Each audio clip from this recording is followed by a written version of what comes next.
just want to start off by saying that I hate Muslims. I hate Sharia law. I think it's from Satan. I think everybody here should go back to the desert where they came from, including you, sir. I don't know why you think you're American. And that's all protected by the First Amendment, freedom of speech. So obviously this is very offensive. It's stuff that we don't like to hear, but it is protected. And I'm going to try to explain to you why. And also because we have had a recent phenomenon of protests going on in front of mosques. So I want to explain to you the boundaries and what they can do and what they can say and where they can say it. Christina, slide. So the famous Voltaire quote is, "I disapprove of what you're saying, but I'll defend to death your right to say it."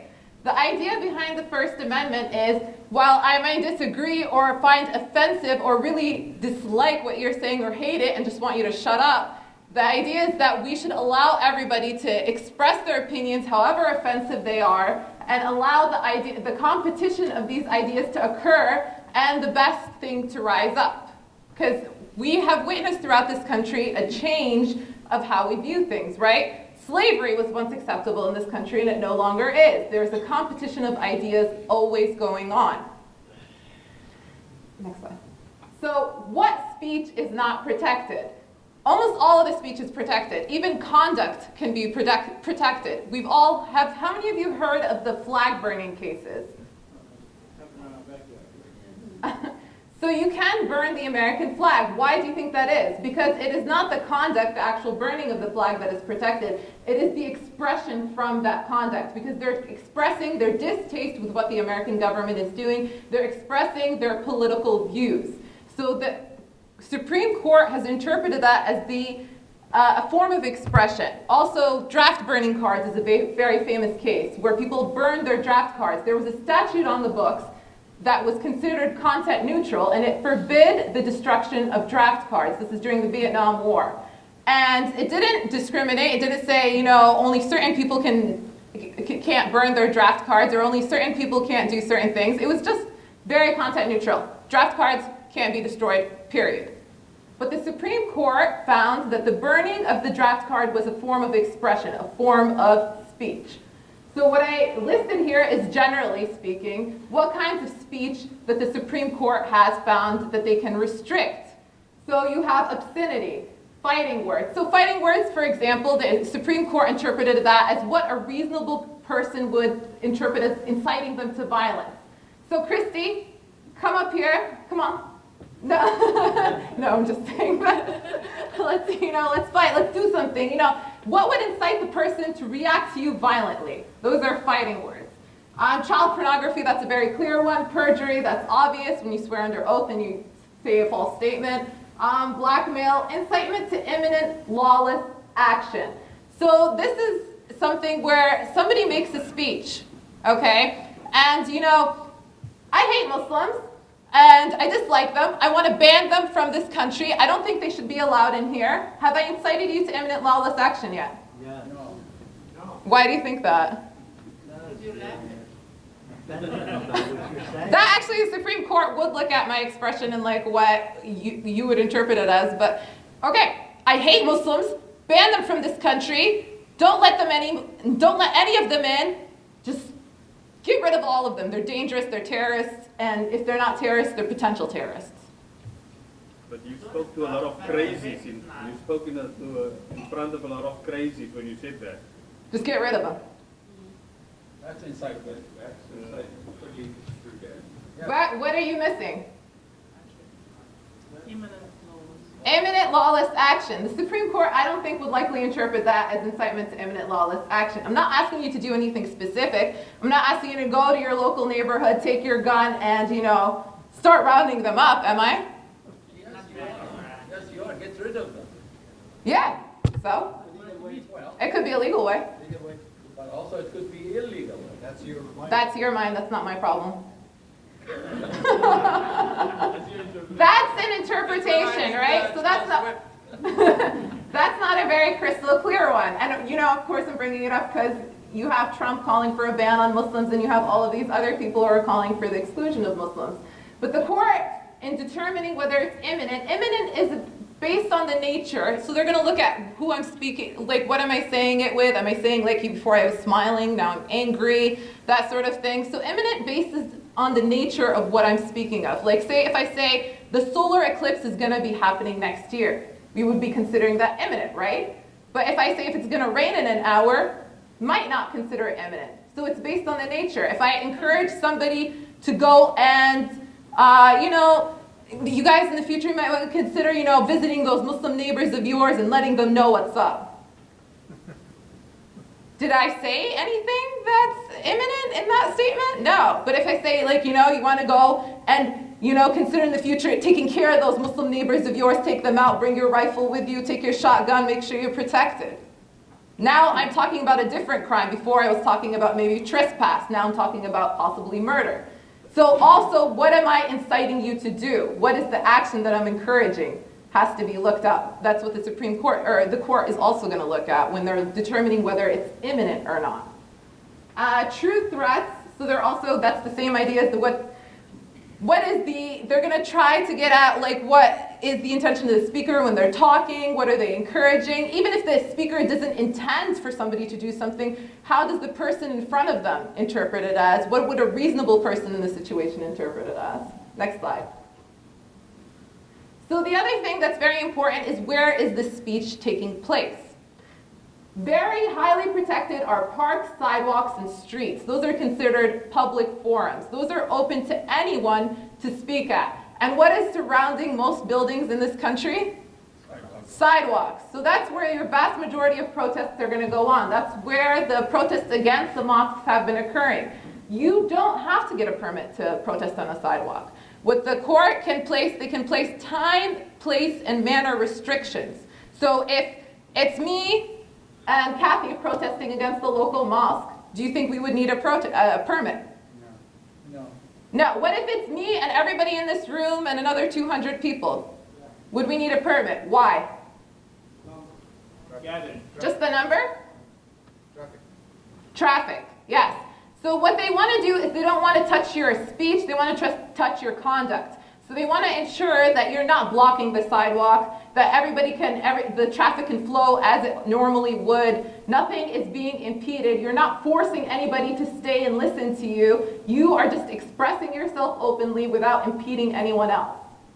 No content regulation is allowed. So I can't say, for example, that on Fridays protests are not allowed.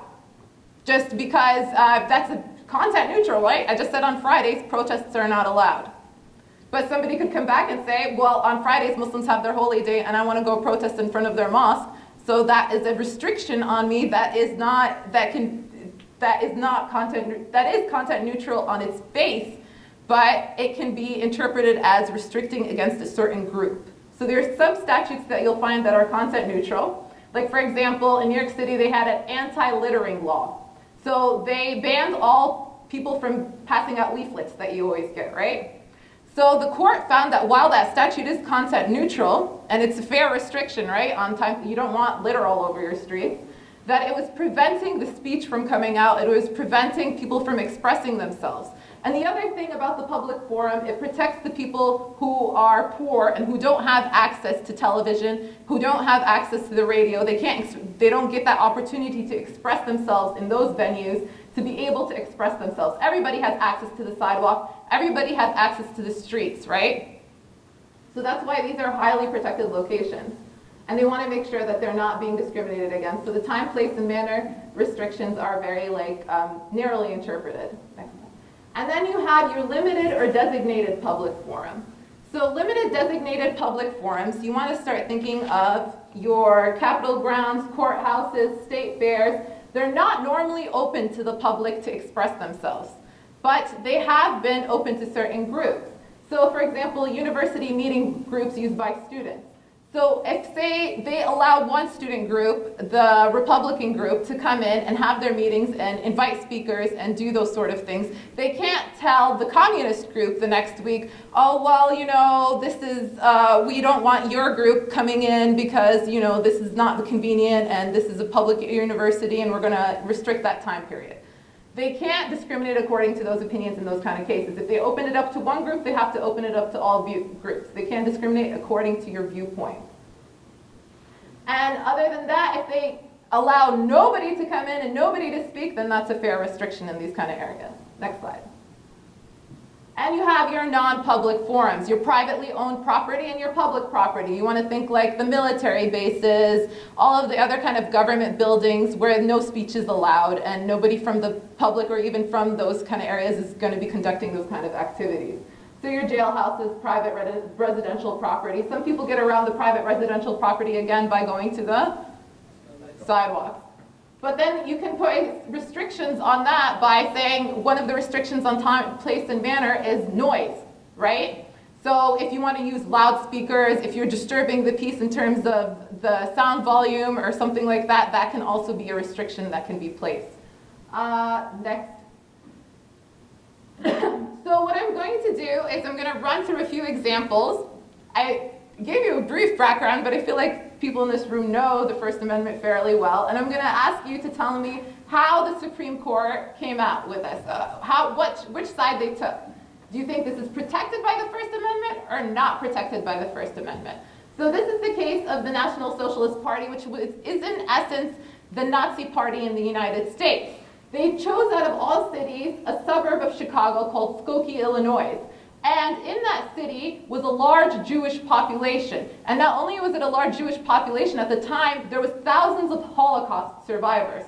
So they were purposely targeting that city. And they, of course, part of their background is that they hate black people and they also hate Jews, right? And then they were going to talk about the conspiracy of the Jewish people to take over and blah, blah, blah. And it was going to be extremely inflammatory and extremely insulting. So the village passed an ordinance.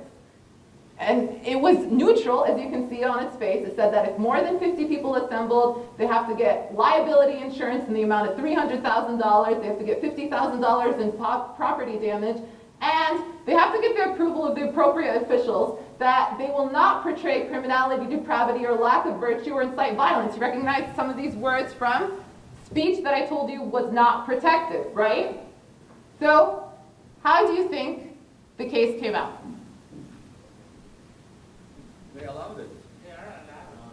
You recognize it already? Why do you think they allowed it? Not imminent. I don't know why. There's no imminent. This is what's called, no, it's called prior restraint. What the court found was that was a prior restraint of speech. It's not that anything in there would have been in itself inappropriate, like prosecuting them for hate speech if they actually incited it. But you can't prohibit speech because it has the potential to do these things. And they said here by saying, well, it's possible that this speech could cause a riot, therefore they can't make the speech, does not permit the ordinance is overly restrictive and struck down. Yeah, thank you, Charlie. So let's see. Okay, I think the next one you guys will be able to do for me. Better than that, I'm doing a really bad job. Okay, next. Oh, you're doing great. Irving Rubin. So in response, the Jewish Defense League, in response to what I was telling you that this group wanted a permit, they issued a statement and they said, we are offering $500 that he has in his hand to any member of the community, whether he be Gentile or Jewish, who kills, maims, or seriously injures a member of the American Nazi Party. And this offer is being made on the East Coast, the West Coast, and if they bring us the ears, we'll make it $1,000. The fact of the matter is that we're deadly serious. This is not in jest, we're deadly serious. Protected speech or not protected speech? Not protected. Why isn't it protected? Imminent threat. You're just making it generally, though, to everyone. What's the big deal? No, kill, maim, and deadly serious.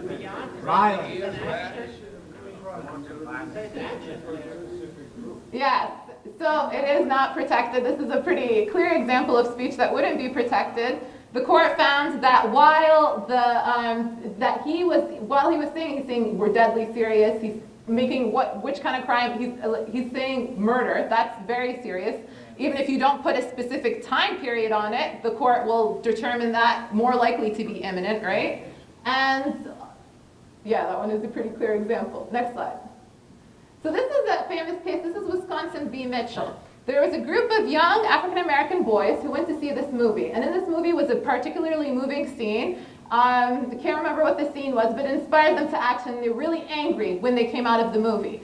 So then when they got out, they saw this white boy, he was 14 years old, and they were just so angry and they're like, let's beat him up. So they beat him up so badly that they put him in a coma for 4 days. Now, this young man, Mitchell, he was one of the boys that was arrested for this crime. And in Wisconsin, there's a statute. And it says that a sentence of a person can be increased if he intentionally selects the victim because of the victim's race, religion, disability, sexual orientation, national origin, or ancestry. Do we think that statute is legal? Why would it be legal? But it's particular, it's saying that if they, because isn't that like his form of speech? He can hate people. I hate it. I hate Muslims. I don't know what's in this APU. This is the basis of hate crimes. Yeah, but I can hate people. What's the big deal? It's my First Amendment. Why do the police get away with Ferguson and a lot of things? It doesn't seem like it. I guess the law I think it goes beyond speech, it's action. Yes. It goes beyond speech at this point. He's committed conduct, okay? And that conduct was illegal. And it had an effect on the community. And the conduct has to be punished, right? And when a judge is punishing you during sentencing, he can take into effect what motivated you to do that thing. Was it money? Was it hatred? What was it? So they can increase your sentence accordingly. So that's why the Supreme Court found that this statute is acceptable, and that the person's racist comments aren't usually used against them. This is because it's particular to the conduct in this case. So his sentence could be increased. So this is an example of hate crime law. Yeah. This is a recent case. Here you have the Westboro Baptist Church. They went to the funeral of Lance Corporal Matthew Snyder. He was killed in Iraq, and this was his funeral here in the United States, and they went to protest it with signs such as, "Thank God for dead soldiers." Okay? Just something really we would find, a reasonable person would find shocking. This is shocking, it's disgusting. The kid is just dead, and it's his funeral. His father, Albert Snyder, he sued them. And the jury, of course, sympathized with him and awarded him a settlement of $10 million, which the judge reduced to $5 million. Okay? The case got appealed all the way to the Supreme Court. How do we think the Supreme Court ruled? Free speech should be. Why is it free speech? Why? I mean, this is awful. Here's a private funeral. They're protesting it. They're saying, "Thank God for dead soldiers. America is doomed. God hates you." Nothing inciting action. There's nothing inciting illegal action. Giving it a And they're using public space. Yeah, but aren't they? Yeah. You can even burn the flag. So what's that not? I would find this worse than burning the flag. But by race or group or color or whatever. So it's very they're saying, "Thank God for dead soldiers." That's a specific group. It's not inciting an action. It's not asking for something. It's saying, Yeah. do this or do that. It's saying. Exactly. So they're on the public sidewalk. They were across the street from the funeral. They didn't disrupt or impede the funeral from happening. So this was allowed. And their commentary isn't directed specifically to the father, like some of you were saying. It's directed to the country as a whole. So they're giving their message out on a public sidewalk. They're not impeding this funeral. It's to the country as a whole. The reason I put this in too is because Muslims are like, "Oh my God, how can they allow us to come here? And let these groups come here and say such things." Like, for example, in Garland, we had a really awful protest, and everybody that was coming in got to hear that your prophet is a pedophile, that all of these god-awful statements about Muslims, right? And we're like, why is that kind of stuff allowed? So think Westboro Baptist Church.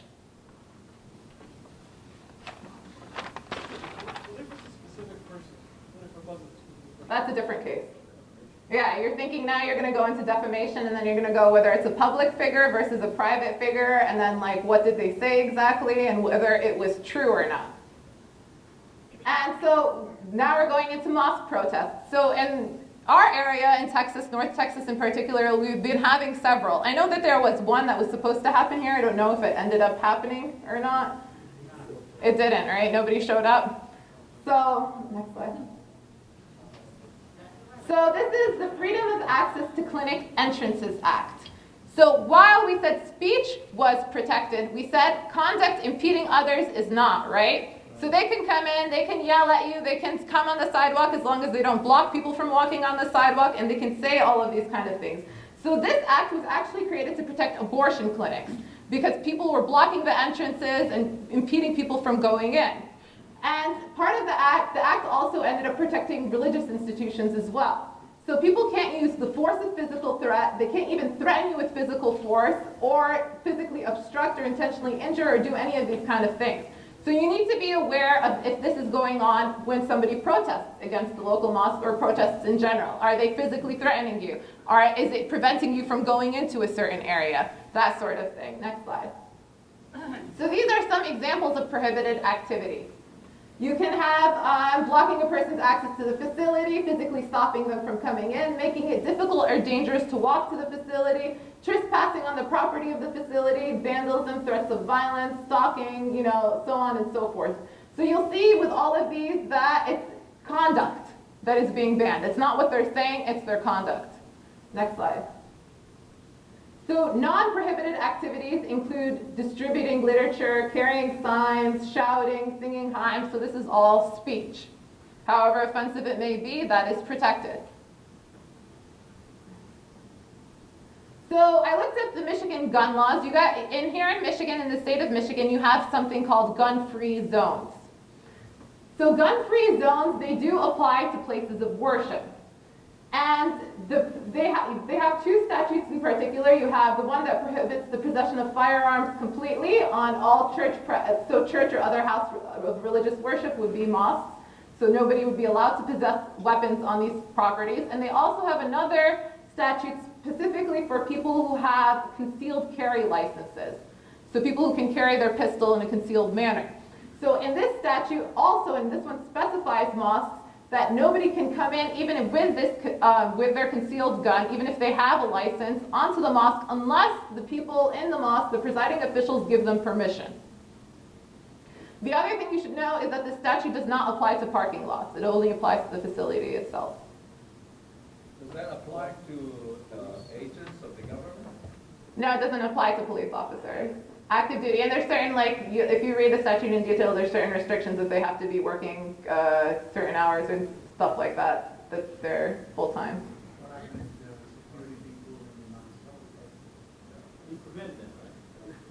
No, if you're a security, you can make the decision to allow your security officers to carry weapons if you choose, because that's up to the board. So what if the... And just to clarify, I'm not licensed in the state of Michigan, so this is my interpretation of the statute. What if the parking lot belongs to the mosque? Yeah, no, it doesn't include the parking lot. What about informants? If you catch one with a gun, have him arrested. Okay, what about auxiliary buildings or, like under the freedom of the law that she covered about like auxiliary space property? My understanding it would be the facilities, the buildings themselves, but So again, we have, like our concern, we have other buildings that are not the mosque, but we're trying to getting them under nonprofit status, so that would include those buildings? because it's owned or operated by the mosque, so owned or operated. That's how I would interpret it. Again, So someone could walk through the parking lot with open carry, but they could not go inside the building. I would imagine so, yeah. However, to be clear, under Yeah. faith, no, they can't. Let's If go they're apart. intimidating you to block it. Because, Yeah. A, they can't trespass. I'm presuming you didn't invite the protesters. We have a big parking lot, and we do have people walking through all the time. Try not to make problems with the neighbors. We have a lot of hateful neighbors around us who are working a very serious campaign against us. Yeah, let me go on the part is, Yeah. you want faith, and we want to talk afterwards. Because this law, if they're carrying a weapon through, or coming on, or trespassing, or trying to stop or intimidate coming in, the beauty of faith, go. No, because that picture actually, that's from a mosque protest in Dallas. Yeah. Because they are armed protests in front of our mosques. and they come on the sidewalks and they do open carry. So I don't, yeah, go And ahead. we're curious on that one. That's a very close question, because they're on the sidewalk. Remember, the sidewalk was good. But they can't threaten to impede people from going in. So if they're making a threat, the abortion access clinic portions, those cases were, the law was originally set up and targeted to one group, the Army of God. The Army of God was an anti-abortionist group, and what they would do is similar type things. It does not look that different from the Army of God. The Army of God would go outside abortion clinics and try and stop people from going in. They would particularly harass the doctors and staff. This allowed them to target them, and that it got rid of a lot of the gray areas on whether they could or couldn't, and allowed them to shut them down pretty doggone fast, even though they were on sidewalks. Ours in Texas, we're like, okay, we're going to have to fact specific it. It's fact specific. But talk to us after. Yeah, I have a question in this regard. May I ask you my question? Yeah. My question would be, if this group enter my parking lot, or the Islamic Center parking lot, and we had hired licensed armed team, what would be the scenario if those people try to enter the facility? What would be our right at that time? You would call the police. Okay, what if they start shooting and we have an... And you start shooting, you duck and cover. You're not. We are talking right now because we are admin and we are not educated with such attack over there, and our right is to protect hundreds, if not thousands, of people gathered to worship. What is the right over there? We need to know that. You're not talking about speech anymore. You're talking about conduct and action. So you just call the police. That's trespass. We, on any particular threat, call us immediately. We'll talk to you about it. And no, seriously, on this part, on reasonable use of force and that sort of thing in it. But what we believe is, long before that happens, under the FACE Act, you have the power to sue before there's a shooting incident, to shut them down before something happens. Could you be more clear on this? That's the statement I didn't... The FACE Act, so the FACE Act that I was just telling you about allows you to civilly sue these individuals if they physically block you or intimidate you or impede your entrance into the religious facility. So then what Charlie's suggesting, before it even reaches to the point where they're so aggressive to come in with, like you're saying, armed into the building, is that we sue them civilly and we get to sue them for $3,000 fine and attorney's fees. And since a lot of these groups are ad hoc or they're like small groups, that's going to be a large amount of money because you're suing $3,000 per individual that they have impeded. We haven't done it yet, though. Yeah. Yeah. Charlie likes to think of it as you're taking up their pickup trucks and or stereotyping. By the way, on part is, this is a strategy we want to, this is a new phenomenon, but it's an old tactic. And the Southern Poverty Law Center set us out to report today what to do. He sued the KKK even though they were rednecks and had no money. No law firm would. He sued them. He won under similar type statutes. And then he'd go down and take their little business, he'd take their pickup truck, and he'd take their guns, and I'm going to hand them to women in hijabs at the steps. That's what I want to do. I love the idea of it. And we're going to shut these guys down the same way. And the only way to do it is to stand up as soon as they cross the line and sue them. And this statute provides us a vehicle for doing it. All for free speech, cross the line. Let's sue the moment you're over the line. Yes. Who do you sue, though? I mean, You're suing the individuals that came out and impeded your progress. No, this is great. In the age of the internet, It's another 2 more. in the age of the internet, they organized on the internet. Okay? just, Yes. so this horrible, hurtful speech is all okay, but they sometimes pull us off the planes when we speak Arabic. What is the That's the government. Yeah, what's That's the Arabic different. speaking in public spaces and in planes? Speaking Arabic. That's a completely different situation. You want to do that question and answer period? Okay. Yeah.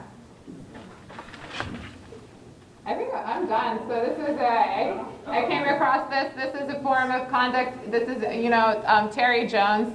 He actually ended up burning a lot of he did a whole Quran burning thing, but the thing is, it didn't get any attention in the media when he ended up doing it. And I thought it was interesting. He said, when he first put up his anti-Muslim sign, man, that got such a reaction. We said, let's do it again. So when you're dealing with a lot of these people, they're looking for a reaction. I think a lot of us know this. They're looking to make the news. They're looking to make a name for themselves. Here's a pastor, I don't remember where, wasn't he from Florida or something, at a church of like 15 people? Yeah, so he's a nobody. So now he gets media attention. He gets like the Secretary of Defense calling him, telling him not to do these kind of things. So you also have to look at the kind of people you're confronting. We have the same kind of thing in Dallas. We have an organization called BEAR, the Bureau of American Islamic Relations. They played on the name CARE. And these are the people who are organizing the armed protests that I just showed you a picture of. They love media attention, they love being out there, so we have to also think strategically when we're addressing these sort of things. And yeah, freedom of speech is great, but I like your right to remain silent a whole lot better. And that's it. Thank you. Great.